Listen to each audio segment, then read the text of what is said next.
देखिए, BPSC result जारी कर दे तो ये इससे मतलब ये नहीं कि बीपीएससी की जीत हो जाएगी। बीपीएससी अंदर खाने अपने करीबी लोगों के थ्रू, अपने करीबी कुछ चैनल्स और उसके जो उसके माध्यम है उसके थ्रू ये भी सूचना देने की कोशिश कर रही है कि 71वीं बीपीएससी का नोटिफिकेशन, लेकिन ये बीपीएससी की एक चाल है, इसमें बच्चे फंसने वाले नहीं है। हाईकोर्ट के डिसीजन का सब लोग सम्मान करते हैं, आज भी हियरिंग है उसका हम सब सम्मान करते हैं, लेकिन सरकार छात्र हित में डिसीजन ले ये सरकार के लिए भी सही है। चुनावी वर्ष है, इतना ज्यादा ईगो पे ले लेना अच्छी बात नहीं होती है और कहीं से भी ये गलत नहीं है छात्रों के री एग्जाम की मांग। जहां तक सरकार का कहना है कि इसमें फंडिंग हुई है या कुछ भी कहना है, जो आरोप है तो फंडिंग हुई है तो आप लोग रोक दीजिए उसको, या जांच करा के जो ऐसा है उसको आपको जो कानूनी कार्रवाई करिए। उसके लिए 4 लाख बच्चों को, 4.5 लाख बच्चों का भविष्य तो हम दाव पे नहीं लगा सकते ना। सरकार का एक चीज ये डर है कि कहीं इसका राजनीतिकरण दोबारा ना हो जाए, तो ये बच्चों की जिम्मेदारी है, हम सब की जिम्मेदारी है कि हम सब सामूहिक रूप से ये चीज की जिम्मेदारी ले कि इसका राजनीतिकरण नहीं होगा।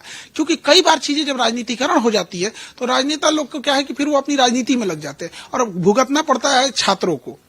तो क्या सरकार ने ऐसा कुछ छात्रों को मैसेज भेजा है कि राजनीतिक पार्टियों को दूर रखें और हम फिर इस पे चर्चा करें? देखिए, सारे छात्र, अब हम सारे छात्र हो गए, शिक्षक और सारे लोग को कोई, देखिए कोई राजनीतिक पार्टी आ जाएगा तो उसको कोई भगा थोड़ी सकता है, लेकिन इस बार कोई राजनीतिक पार्टी नहीं आ रहे हैं। सारे छात्रों का भी कहना है कि कोई राजनीतिक पार्टी नहीं आ रही है और सारे लोगों से भी कहते हैं कि आप लोग को जो भी सपोर्ट है, आप अपना विधानसभा का सत्र स्टार्ट हो जाएगा वहां से आप समर्थन कीजिएगा। यहाँ बच्चों की भविष्य की बात है, उनको री एग्जाम दिला दिया जाएगा, वो अपने से घर चले जाएंगे। और हम सरकार में बैठे लोगों से भी विनती करेंगे, खास करके हम अपने जो सेक्रेटरी सर हैं वहां पे दीपक सर से, कि थोड़ा सा बड़ा दिल दिखाइए। रिटायरमेंट तो हो गए, लेकिन एक तो होता है कि एक तो गिफ्ट दे के चले जाइए बच्चों के लिए, बच्चे जिंदगी भर याद रखेंगे कि लास्ट मोमेंट में भी आपने साथ दिया था।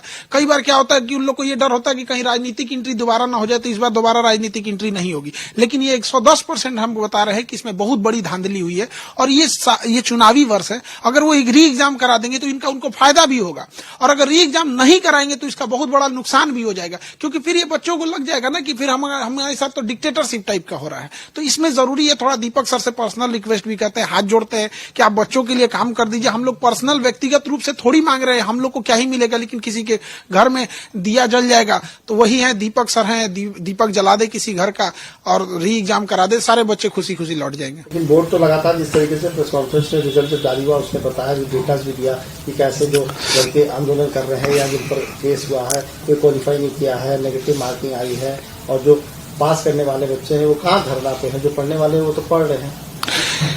हमारे क्लास में हम आपको कभी मिलाएंगे, जितने बच्चे हैं जो कह रहे हैं उनको डर इस बात का, सर हम पास तो हो गए हैं पीटी, लेकिन मेंस में सीटवा बेच के हमको फंसा देंगे सब। आयोग इतना तत्पर है, वो एक एक डेटा निकाल लिया कि कितने पास हुए, धरना में कौन थे, उनका फोटो मैच करके नाम करके मिला लिया। लेकिन आयोग ये नहीं बता रहा है कि बीपीएससी ने जो टीआरई परीक्षा ली है उसमें डोमिसाइल जो नीति होना चाहिए, कितने डोमिसाइल है, क्या परसेंटाइल है डोमिसाइल का और क्या परसेंटाइल है एक्सटर्नल का, ये जो डेटा उसके पास नहीं बताने के लिए बीपीएससी को कहा जा रहा है डोमिसाइल करने के लिए, ये उसको नहीं पता है। उसको कहा जा रहा है सप्लीमेंट्री रिजल्ट देने के लिए, तो इसमें नहीं पता है। वो अपनी गलतियों को छुपाने के लिए ये कहेंगे कि इनका रिजल्ट नहीं हुआ है। धांधली करेंगे तो रिजल्ट होगा कैसे? आप कोई पढ़ाएगा और जो बच्चे हैं उसको साथ आप सीधा उलट दीजिएगा तो कैसे होगा? आप कहिएगा किसी शाकाहारी को भोजन पे बुलाइए और उसको मांसाहारी परोस दीजिए, वो खाएगा नहीं। आप कहिए कि तुझको तो भूख ही नहीं लगा था, इसने खाना ही नहीं खाया। तर्क और कुतर्क दोनों में अंतर होता है। अगर उनको कुतर्क ही करना है ना तो बैठ के एक बार डिबेट कर ले, बीपीएससी का चाहे जितना बड़े अधिकारी होंगे उन लोग को समझा दिया जाएगा। वो बंद कमरे में अपना पीसी कर देने से सच्चाई नहीं छुप सकती है। रुमाल से आप सोचेंगे पहाड़ जैसे भ्रष्टाचार को ढक देना, तो नहीं ढका जाएगा। तो क्या छात्रों से फिर से बीपीएससी बातचीत करेगी, क्या बुलाएगी? बीपीएससी से बात करने की कोई जरूरत नहीं है। हमें बस सरकार से यही कहना है, एक विनती है कि हम लोग को कोई भी विद्यार्थी, क्योंकि वो विद्यार्थी जो होते हैं वो डायरेक्ट स्टेक होल्डर हैं इसके, हम लोग परोक्ष रूप से, क्योंकि हम विद्यार्थियों को पढ़ाते हैं, उनका उदास चेहरा नहीं देखा जाता है, तो हम लोग किससे कहेंगे? तो अभी सरकार से यही उम्मीद कर रहे हैं और दीपक सर से भी पर्सनल रिक्वेस्ट करते हैं हम लोग सारे विद्यार्थी सब की, इस बात का है कि हम लोग राजनीतिकरण नहीं होने देंगे, क्योंकि राजनीतिकरण हो जाता है तो चीजें लंबी हो जाती है। लेकिन रिक्वेस्ट भी तो आदमी उन्हीं से करेगा, और अगर रिक्वेस्ट भी नहीं मानिएगा, हम आपके पास याचना करें, विनती करें, आप नहीं मानिएगा और नहीं री एग्जाम करेगा, तो एक बार अपने मन से सोच के देखिएगा, ये तो हमेशा के लिए गांठ बांध देगा। ये जिंदगी भर वो बुढ़ापे तक याद रखेगा जिसका सिलेक्शन नहीं होगा कि मेरा इन्हीं थोड़ी थोड़ी वजह से कोई अगर साथ दे देता तो उनका भी हो जाता। आपको अगर लगता है तो आपको एक री एग्जाम करा लीजिए। हम लोग तो ये भी कहेंगे, सारे विद्यार्थी कर रहे हैं कि आप री एग्जाम कराएंगे, आप दोबारा विंडो ओपन कर लीजिएगा, वो फाइन भर देंगे, बच्चे फाइन भर के दोबारा फॉर्म भर सकते हैं। हम शिक्षक लोगों से कहेंगे करेंगे, जो आर्थिक मदद करेंगे हम लोग देने को तैयार हैं बीपीएससी को। हम हर चीज करते हैं, जो गलत हुआ है उसको बस सुधार दे। क्या आपको लगता है कि सरकार तैयार होगी?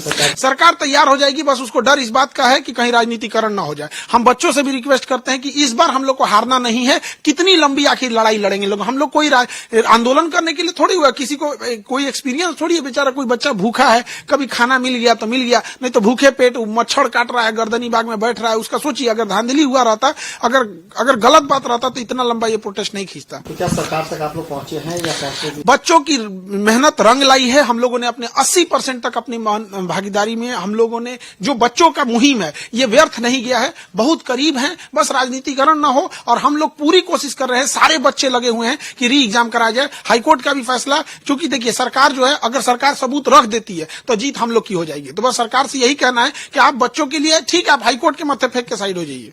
परीक्षा पे चर्चा भी, प्रधानमंत्री ने भी तो आज बच्चों से बातचीत की, उन्हें बताया कि किस तरीके से परीक्षा जो होती है उससे टेंशन फ्री कैसे रहा, कैसे तैयारी। एक बार हम लोगों से भी बात कर लेते, कैसे टेंशन फ्री रहा जाता है। पता है, यहाँ पर कल परसों मेरे यहाँ बीपीएससी के ज्वाइनिंग लेटर लेके आए लोग, यहाँ पे जो एसडीओ बने या जो भी बीईओ जो बने लोग यहाँ पर, तो डीईओ का, तो ज्वाइनिंग लेने से पहले हमारे पास जो बच्चे थे वो क्या कह रहे थे, सर कि ये ज्वाइनिंग लेटर में कुछ खास नहीं है, इसमें बस मेरा नाम है और सिग्नेचर है, ये है यहाँ पे, इससे कुछ बनना बिगड़ना नहीं है, ये तो बस ऐसे सजा के रख देंगे। लेकिन ये जब तक नहीं मिला था ना सर, दिल का धड़कन था कि कहीं कैंसिल मत हो जाए। तो बिहार के बच्चे जो पढ़ाई कर रहे हैं, या बहुत सारे परीक्षाओं में, ऐसा नहीं केवल बिहार, यूपी, राजस्थान, गुजरात, मध्य प्रदेश, यहाँ परीक्षा दीजिए, पढ़ के फिर पेपर लीक हो जाएगा, फिर उसके लिए लाठी खाइए, फिर री एग्जाम होगा, फिर उसके लिए लाठी खाइए। तो मोदी जी को वहां से ना विद्यार्थियों का जीवन काफी धुंधला दिखता है। एक बार कभी वो लोग ना विद्यार्थियों के बीच में आके चर्चा करें, फिर समझ में आता है कि हमें परीक्षा से लड़ने में डर नहीं लगता है, डर लगता है इस सिस्टम से लड़ने में, कि ईमानदारी से पढ़ा हुआ विद्यार्थी को कैसे सिस्टम में बैठे कुछ चंद लोग रौंद के चले जाते हैं। और फिर प्रधानमंत्री काश इस दर्द को समझ सकते थे, उन तक डायरेक्ट तो हम लोग नहीं पहुंच सकते हैं, लेकिन ये बात बहुत तकलीफ है कि शिक्षा पे चर्चा, एक बार परीक्षा पेपर लीक जैसे धांधली वाले पे भी एक बार उनको बोलना चाहिए। अमर उजाला जीवांजलि के सारथी की मदद लें और महाकुंभ में स्नान जरूर करें।